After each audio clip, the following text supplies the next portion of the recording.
alasannya ya satu mungkin ya. Pertama tentu saja ini sangat menarik buat saya, maksudnya saya sangat senang diajak ini karena aku perempuan, itu tadi. Karena aku perempuan diajak oleh Marcella yang perempuan, lalu bicara tentang perempuan, bagaimana kemudian terlibat dengan para perempuan-perempuan yang ujung enggak ya, yang ujung ada nggak pakai ini itunya. Jadi saya berterima kasih sekali buat Teh Marcella, buat Kiana, buat Kang Wawan, buat semua tim yang ada di sini, mempercayakan karakter Nyi Hajar Dewantara kepada saya. Sungguh terima kasih. Jaya terus perempuan Indonesia. Amin. Tepuk tangan lagi. Jayalah. Nah, Mbak Agni. Jujur pertama waktu tawarin, aku tuh apa ya, deg-degan dan nggak nyangka kalau ini akan jadi pementasan teater pertama aku. Dan yang pasti akan banyak belajar hal baru ya, karena beda banget di teater dan di dunia film.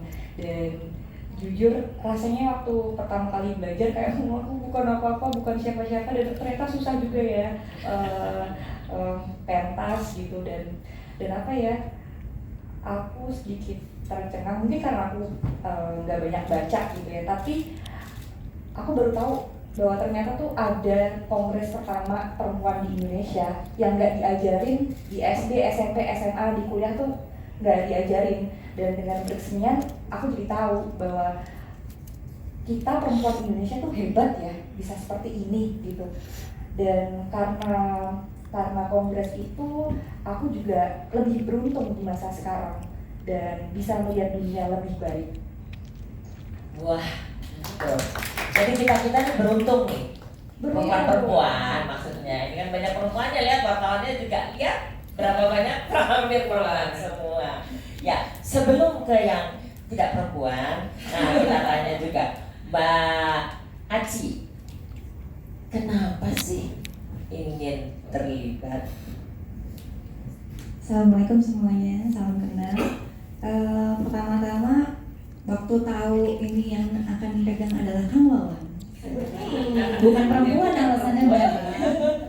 Alasan pertamanya tentu karena ini pementasan tentang perempuan dan dipentaskan di Hari Ibu. Jadi itu sebuah hal yang menurut saya indah sekali dan saya suka. Ini bukan pertama kalinya menggarap musik untuk teater dan saya suka menggarap musik untuk teater. Jadi apalagi pemeran-pemerannya para perempuan-perempuan yang luar biasa ini, jadi begitu ditawarin sama Mbak Sari tentu saja mau. Dan selain itu ketika tahu yang akan menjadi intisari dari musiknya adalah karangan Ismail Marzuki, favorit saya, yang berjudul Wanita, dan tentunya semua teman-teman juga tahu lagu itu menjadi bingkai utamanya ya. Kemudian nanti akan saya sesuaikan sesuai dengan adegan-adegan tertentu dan mood-mood yang ada di dalam pementasan ini. Jadi nggak sabar juga untuk hari Minggu nanti. Terima kasih Mbak Aci, tepuk tangan untuk Mbak Aci. Nah, ini dia nih salah satu tokoh yang bukan perempuan. Ke Kang Wawan. Jadi pertanyaan aja, kenapa sih Kang gitu? Dan apa sih tantangannya menggarap pertunjukan ini? Yang pasti kalau yang teman-teman itu karena aku perempuan ya. Kalau saya itu karena istriku perempuan.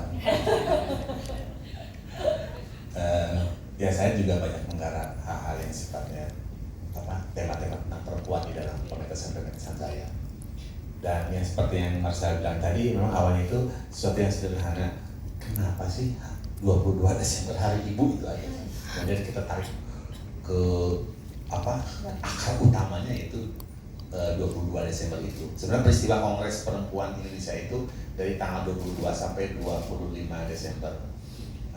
Kemudian tahun 39 itu diputuskan bahwa tanggal 22 yang menjadi Hari Ibu. Lalu tahun 59 akhir lah oleh Presiden Soekarno ditetapkan bahwa tanggal 22 Desember ini adalah hari ibu. Itu sih sebenarnya sejarahnya. Cuplikan yang tadi itu adalah esensi dari sebuah peristiwa pada saat itu. Jadi ada bagian nanti itu pertunjukan ada dua bagian. Bagian pertama itu bagaimana kita merekonstruksi peristiwa yang terjadi pada tanggal 22 sampai 25 itu. Terjadi perdebatan-perdebatan, kemudian terjadi argumentasi-argumentasi di antara perempuan yang hadir pada kongres itu. Pada saat itu yang hadir sekitar lebih dari 30 organisasi perempuan, kemudian ada organisasi laki-laki juga. Tapi setelah kongres itu berkembang menjadi ratusan. Jadi memang tanggal 22 Desember itu 2008 itu dianggap sebagai tonggak perjuangan perempuan, terutama organisasi-organisasi perempuan. Ini menarik sekali kan menurut saya gini. Ini sudah saatnya kita memperkenalkan sejarah dalam bentuk lain. Jadi bukan sejarah yang diajarkan di sekolah-sekolah ya, yang misalnya satu arah, tapi ini interaktif ya. Jadi nanti juga jangan kaget tiba-tiba ada yang ngomong juga dari penonton gitu. Itu saya bocoran sedikit aja. Nah itu bagaimana? Itu yang pertama. Bagaimana kita menampilkan sejarah untuk saat ini. Yang kedua, bagaimana hal ini kan sebenarnya peristiwa penting, peristiwa nyata, real terjadi tahun 28. Tapi di pementasan ini kan bisa dikatakan fiksi gitu ya. Nah, kita kan tidak tahu apa yang terjadi dalam peristiwa sebenarnya itu gitu ya. Tapi kita mencoba menghadirkan, merekonstruksi peristiwa itu seperti apa. Makanya kalau misalnya kita menghadirkan 50 kan nggak mungkin yang ada di sini. Jadi kita ambil saja kami bekerja sama dengan seorang penulis dari Bali namanya Kadek Sonia Prisyanti, yaitu untuk merangkum dan membuat sebuah naskah yang kira-kira menarik lah dan kira-kira menjadi trigger untuk penonton akan lebih tahu lebih banyak lah setelah menonton pertunjukan ini.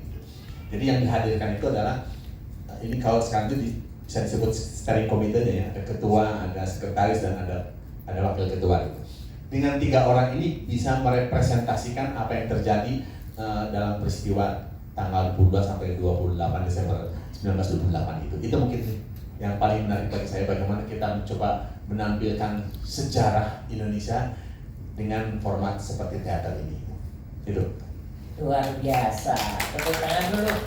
Sebelum teman-teman media kayaknya gemes juga nih pengen nanya. Tapi sebagai informasi bagi rekan media, acara pementasan ini juga melibatkan ada talk show. Itu ada 6 perempuan juga, Nurul Arifin, Nita Yudi, Davina Veronica, Nini El Karim, Andini Effendi, Triana Wulandari. Serta kita juga punya penampilan perempuan stand up comedy, perempuan semua nih. Nah, dan penyanyinya adalah Frida Luciana, perempuan juga. Jadi satu-satunya lelaki